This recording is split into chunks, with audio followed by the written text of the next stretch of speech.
Hello everyone, यहाँ पे हम एक न्यूमेरिकल सॉल्व करने जा रहे हैं to calculate the centroid of I section. ठीक है, आई सेक्शन का जो सेंटर ऑफ ग्रेविटी है उसको कैसे कैलकुलेट करते हैं, फिर उसके बाद हम इसमें मोमेंट ऑफ इनर्शिया भी फाइंड आउट करने जा रहे हैं। ठीक है, तो सबसे पहले इसको सॉल्व करने के लिए हम इसको डिवाइड कर देते हैं आई सेक्शन को 3 पार्ट में। ठीक है, पहला पार्ट हो जाएगा ये 1 हो गया, इसको नाम देते हैं 2, ये यहाँ से यहाँ तक ये 2 हो गया, और ये पार्ट हो गया आपका 3। तो अब हम एरिया निकालते हैं। ठीक, इस केस में निकालना होता है एरिया। तो A1 इक्वल्स क्या हो जाएगा, ये length into with means 16 into 2, लंबे गुणा चौड़ाई, तो 32 सेंटीमीटर स्क्वायर। ऐसे ही A2 निकालें तो A2 में ये कितना है 12 है, और ये 2, तो 12 इंटू 2 मीन्स 24 सेंटीमीटर स्क्वायर। ऐसे ही यदि हम A3 निकालें तो A3 कितना हो जाएगा 8 इंटू 2 मीन्स 16 सेंटीमीटर स्क्वायर। ठीक है, अब ये बाई एक्सिस की सिमेट्रिक है तो हमको एक्स निकालने की ज़रूरत नहीं है। ठीक है, बाई के सिमेट्रिक है तो एक्स निकालने की जरूरत। सिमेट्रिक का क्या मतलब, सिमेट्रिक का मतलब ये है कि यदि हम इससे एक लाइन ड्रॉ कर दें यहाँ पे बीच में, तो ये दो इक्वल पार्ट में डिवाइड हो जाएगा। ठीक है, कोई ऐसा एक्सिस जिससे आपका जो डायग्राम है, फिगर है, वो दो इक्वल पार्ट में डिवाइड हो जाए, इसका मतलब वो उस एक्सिस के अबाउट सिमेट्रिक है। जैसे हम यहाँ पे एक बीच में लाइन ड्रॉ कर लें तो इधर एक पार्ट हो जाएगा, इधर एक पार्ट हो जाएगा, दोनों इक्वल पार्ट हो जाएगा। लेकिन ऐसे कोई भी लाइन ड्रॉ करें तो ये इक्वल पार्ट में डिवाइड नहीं होगा। इसका मतलब ये बाई एक्सिस के अबाउट सिमेट्रिक है, एक्स एक्सिस के अबाउट सिमेट्रिक नहीं है। ठीक है, तो हमको basically by bar find out करना है। अब हमको क्या करना पड़ेगा, रेफरेंस एक्सिस लोकेट करनी पड़ेगा। एक रेफरेंस एक्सिस में ये लोकेट कर देता हूँ, ये हो गया आपका एक्स, और ये रेफरेंस एक्सिस लोकेट कर देना, ये आपका हो गया y। ठीक है, तो हम निकालेंगे y1। ठीक है, y1 का क्या मतलब, y1 का मतलब है ये जो 1 है इसके सेंटर का डिस्टेंस कहाँ से x एक्सिस। ठीक है, y कहाँ से मेजर करते हैं हम, x एक्सिस से। ये पूरा 2 है तो इसका सेंटर यहाँ से कितना हो जाएगा 1, तो y1 कितना आ गया 1 सेंटीमीटर। ऐसे ही यदि हम y2 की बात करें तो ये y2 है, इसका सेंटर यहाँ पे होगा, मीन्स ये 12 है, 12 का हाफ कितना होगा 6, ये 6 हो गया, प्लस ये कितना पूरा 2, तो 6 प्लस 2 कितना हो गया 8। ऐसे ही y3 की हम बात करें, ठीक है, तो y3 कितना हो जाएगा, ये y3 का मतलब यहाँ पे इसका सेंटर होगा, ये वाला, ये आपका 2 है, मीन्स ये पूरा डिस्टेंस लेना पड़ेगा। y3 का मतलब ये पूरा डिस्टेंस यहाँ से यहाँ तक, तो ये 2 और ये कितना है 12 है। ठीक है, 2 और 12 कितना हो गया 14, और 1 ये है, तो कितना आ गया यहाँ पे y3 की वैल्यू, y3 आ गया आपका 15 सेंटीमीटर। ओके, है ना। अब आप फार्मूला लगा दो, आपको फार्मूला पता होना चाहिए तभी ये कैलकुलेशन हो पाएगा। तो फार्मूला क्या कहलाता है, फार्मूला आपका फार्मूला होता है, तो फार्मूला है आपका यहाँ पे y bar equals A1/1 plus A2/2 plus A3/3 upon A1 plus A2 plus A3 equals A1 की वैल्यू कितनी है 32 इंटू y1 कितना है 1 प्लस A2 की वैल्यू कितनी है 24, है ना। आपका क्वेश्चन है कि ये भी हो सकता है कि मैंने इसको 1 लिया, इसको 2, इसको 3, ऐसा क्यों किया। आप किसी को भी 1 ले सकते हैं, आप इसको 1 ले सकते हैं, इसको 2 ले सकते हैं, इसको 3 ले सकते हैं, उससे कोई दिक्कत नहीं है। ठीक है, तो A2 कितना है 24 है, और y2 कितना है 8 है, प्लस A3 कितना है 16 है, और y3 कितना है 15 है, अपॉन A1 कितना है 32 प्लस 24 प्लस 16, तो बाई बार आ जाएगा। यहाँ पे सॉल्व करते हैं इसको, तो 32 इंटू 1 मीन्स 32 आ गया, प्लस 24 इंटू 8 ये आ गया, प्लस 16 इंटू 15 ये, तो ये आ गया 464 अपॉन, नीचे इसको सॉल्व करते हैं, डिवाइड करें इसको 32 प्लस 24 प्लस 16, तो ये आ गया 72। तो 464 डिवाइडेड बाई आंसर, तो वाई बार की वैल्यू आ गई 6.44 सेंटीमीटर। ठीक है, ये वाई बार निकल आया। अब moment of inertia find out करेंगे। तो सबसे पहले हम ये जो बाई बार है इसका एक्सिस लोकेट कर देते हैं। मीन्स यहाँ से आपका जो सेंटर आ रहा है वो कहाँ पे आ रहा है, 6.44 डिस्टेंस में, मीन्स 2, और ये यहाँ पे कहीं पे आपका सेंटर है। ठीक है, तो मैंने एक एक्सिस इसका बना देता हूँ। इस एक्सिस को हम नाम देते हैं एक्स एक्स। ठीक है, ये थोड़ा सा अलग कलर से दिखा देते हैं, इसको विजिबिलिटी बनी रहे। ये आपका है, ठीक है, ये आपका एक्स एक्स। ठीक है भाई, अब हम निकालते हैं मोमेंट ऑफ इनर्शिया। तो सबसे पहले मोमेंट ऑफ इनर्शिया निकालते हैं किसके अबाउट, मोमेंट ऑफ इनर्शिया निकालते हैं किसका, 1 का। ठीक है, तीनों का आपको मोमेंट ऑफ इनर्शिया इसके अबाउट निकालना पड़ेगा। ये जो आपका सेंट्रोइडल एक्सिस आया है, और फिर आप क्या करोगे, जोड़ देंगे। तो moment of inertia of diagram 1 है ना, या रेक्टेंगल 1 कर सकते हैं, जो पहला रेक्टेंगल है। इसमें लगाना पड़ेगा आपको पैरेलल एक्सिस थ्योरम। ठीक है, तो पैरेलल एक्सिस थ्योरम क्या कहता है भाई, आई, इसको नाम दिया एक्स एक्स 1 इक्वल्स क्या हो जाएगा, आई जी वन का मतलब है moment of inertia about the centre, है ना, जो आपका रेक्टेंगल है उसका सेंटर, प्लस A1 और H1 का स्क्वायर। H1 का मीन्स इसका सेंटर और जिस एक्सिस के अबाउट डिस्टेंस आप मोमेंट ऑफ इनर्शिया निकालना है उसके बीच में डिस्टेंस, इसका सेंटर और जिस एक्सिस के अबाउट मोमेंट ऑफ इनर्शिया निकालना है उसका डिस्टेंस, मीन्स ये वाली डिस्टेंस। तो देखिए आपको मालूम है ये टोटल कितना है। अब हम सबसे पहले IG1 निकालते हैं। तो IG1 क्या होगा, VH3/12। ठीक है, तो यहाँ पे B कितना है, ये 16 और H कितना है 2, तो ये आ जाएगा 16 × 2 का क्यूब अपॉन 12। तो ये आ गया 2 का क्यूब इंटू 16 डिवाइडेड बाई 12। तो आई की वैल्यू आ गई आपकी 10.667। ठीक है, और सेंटीमीटर टू दी पावर 4। ये आ गया। A1 है आपके पास, H1 निकाला है। तो H1 क्या है, ये वाली डिस्टेंस। ये वाली डिस्टेंस का मतलब इस पूरी डिस्टेंस में से हम इसको माइनस कर दें।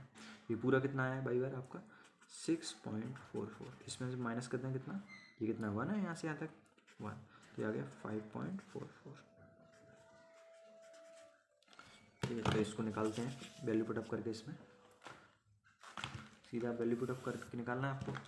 तो ये आपका आई एक्स एक्स 1 इक्वल्स क्या आ गया 10 ये वैल्यू पुट अप कर देते हैं इसमें 10.667 प्लस एरिया कितना है, A1 की वैल्यू 32 इंटू, ठीक है, H1 कितना है 5.44 का स्क्वायर। तो इक्वल्स निकालते हैं इसको। तो 5.44 का स्क्वायर इंटू 32 प्लस 10.667। ठीक है, तो ये आ गया 957.662 centimetre to the power 4। Okay, अब हम निकालते हैं moment of inertia of rectangle second. ठीक है, MOI of a rectangle second. ठीक है, इसमें पैरेलल एक्सिस थ्योरम लगानी पड़ेगी। अब आप देखो, सबसे पहले इसका हम निकालते हैं पैरेलल एक्सिस थ्योरम। वही है आई एक्स एक्स 2 इक्वल्स क्या आ जाएगा IG2 प्लस A2 H2 का स्क्वायर। अब यहाँ पे आप देखो IG2 की वैल्यू वही होगी। IG2 क्या होगा BH3/12। ठीक है, तो आपको कंफ्यूज नहीं होना। B की वैल्यू कौन सी लेनी है आपको, जो हॉरिजॉन्टल डायमेंशन। तो ये 2 है और ये कितना है H, ये B हो जाएगा और ये H। तो 2 × 12 का क्यूब अपॉन 12। ठीक है, तो इसको सॉल्व करें तो 12 का क्यूब डिवाइडेड बाई 12 इंटू 2। तो अगर 288 इक्वल्स अगर 288 सेंटीमीटर टू द पावर 4। अब हम निकालते हैं H2। यही इंपॉर्टेंट होता है H2 का मतलब क्या है? H2 का मतलब ये है इसका ये जो सेंटर है ना, इसके यहाँ से डिस्टेंस। H2 बेसिकली कैसे निकलेगा? By 2 minus. आप डायरेक्ट भी एक लॉजिक निकाल सकते हैं। H1 के केस में क्या हो जाएगा? H1 हो जाएगा आपका बाई ठीक है by bar minus by 1। H2 क्या हो जाएगा? बाई 2, क्योंकि बाई 2 ज़्यादा है तो बाई 2 माइनस बाई बार। और H3 के केस में भी हम इसको इसी तरह से कैलकुलेट करेंगे, अभी बताता हूँ मैं आपको। तो ये हम H2 की बात करें तो H2 क्या हो जाएगा? इन दोनों के बीच का डिस्टेंस, ये इसका सेंटर है, इसका सेंटर कौन सा है ये, और हम किसके अबाउट निकालना है? इस एक्सिस के अबाउट। तो हमको मालूम है ये डिस्टेंस कितनी है, ये बाई 2 है, ये बाई 2 हमने निकाला 8, और ये डिस्टेंस कितना है? 6.44 है। ठीक है, तो इस पूरे में से यदि हम इसको माइनस कर दें तो आपका ये डिस्टेंस आ जाएगा। ये पूरा कितना है? ये पूरा है 8, और ये कितना है? 6.44। तो 8 माइनस जैसे बाई 2 और ये 6.44 बाई बार। तो 8 माइनस 6.44 तो ये आ गया 1.56 सेंटीमीटर। ठीक है, वैल्यू पुट अप करते हैं तो IX2 इक्वल ये 288 प्लस एक एरिया कितना है? एरिया है 24। E2 कितना है? 24 इंटू H कितनी? 1.56 का स्क्वायर। तो ये है 1.56, इसका स्क्वायर कर देते हैं, इसमें मल्टीप्लाई कर देते हैं 24 का। ठीक है, तो 288 प्लस 58.4 तो प्लस 288, ये आ गया 346। IX2 की value 346.4 centimetre to the power 4। ये आ गया आपका IXX2। ठीक है, सेकेंड पार्ट का। अब कौन से का निकालना है हमको? ऑब्वियसली बचा हमारे पास थर्ड पार्ट, तो थर्ड के केस में निकालेंगे। तो थर्ड का हम निकालते हैं। थर्ड का भी वही निकलना पड़ेगा, पैरेलल एक्सिस थ्योरम लगानी पड़ेगी। For rectangle 3। ठीक है, अब इसमें IXX3 इक्वल्स क्या आ जाएगा? IG3 प्लस A3 H3 का स्क्वायर। ठीक है, तो IG3 क्या हो जाएगा? BH/12 लगाएंगे यहाँ पर फिर से। तो B की वैल्यू इसमें कितना है? ये B है 8, H कितना है? 2 का क्यूब अपॉन 12। तो हमेशा हॉरिजॉन्टल डायमेंशन B और वर्टिकल डायमेंशन H।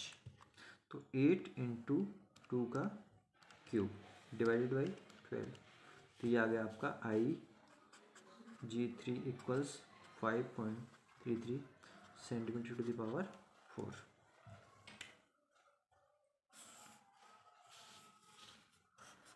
ये आ गया। ओके, नेक्स्ट आपको निकालना है S3। ठीक है, क्या निकालना है? S3। अब S3 क्या होगा? इसका इन दोनों के बीच की डिस्टेंस। ठीक है, तो ये ऑब्वियसली कैसे निकाला है? जैसे अभी हम बात करेंगे तो S3 बेसिकली क्या हो जाएगा? S3 हो जाएगा आपका बाई 3 माइनस बाई बार। ठीक है, अब यहाँ पे प्रैक्टिकली इसको कैसे समझ सकते हैं? ये पूरा कितना है? बाई 3, और ये कितना है? बाई बार। तो हमको डिस्टेंस कौन सी है? ये वाली, मतलब इसके सेंटर का हमको इस ये डिस्टेंस चाहिए, क्योंकि हम इसके अबाउट फाइंड आउट कर रहे हैं। ठीक है, तो H का मतलब जो इसका सेंट्रोइडल एक्सिस है, इसका सेंटर है, इसके सेंटर की डिस्टेंस उस एक्सिस से जिससे के अबाउट हम moment of inertia find out करें। तो इसके about moment of inertia find out करें तो ये वाली डिस्टेंस हो जाएगी। तो H3 इक्वल्स क्या हो जाएगा आपका? ये टोटल कितना है? 15 है, बाई 3 है, तो 15 माइनस 6.44, तो ये 15 माइनस 6.44, तो ये आ गया आपका H3 की वैल्यू आ गई 8.56 सेंटीमीटर। ठीक है, H3 आ गया। ये सारी वैल्यूज़ को हम यहाँ पुट अप कर देते हैं तो निकल आएगा IXX3। तो IXX3 equals IG3 5.33 plus A3 की वैल्यू पता है अपन को 16 है, 16 इंटू H3 कितना है 8.56 का स्क्वायर। तो इसको सॉल्व करें फर्दर तो क्या मिलेगा, IXX3 इक्वल्स 16 इंटू 8.56 का स्क्वायर। ठीक है, ये किया तो ये आ गया प्लस ये पूरा सॉल्व किया तो 11 ये आ गया 72.3 प्लस 5.33 तो ये आ गया 1177.7 सेंटीमीटर टू द पावर 4। तो टोटल मोमेंट ऑफ इनर्शिया की बात करें तो total moment of inertia about XX equals क्या हो जाएगा, IXX1 plus IXX2 plus IXX3 तो इक्वल्स आ जाएगा, ये हमने अभी निकाले हैं सारी वैल्यूज़। 1 की वैल्यू कितनी आई है, ये 957.662 तो 957.662 X2 की वैल्यू भी निकाली है तो कितना है 346.4 तो 346.4 XX3 की वैल्यू भी निकाली है, ये कितना है 1177.7 तो प्लस करते चलते हैं 346.4 प्लस कर देते हैं 957.662 तो ये आ गया आपका IXX इक्वल्स आ गया 2481.76 सेंटीमीटर टू द पावर 4। ठीक है, ये मोमेंट ऑफ इनर्शिया आ गया X एक्सिस के अबाउट।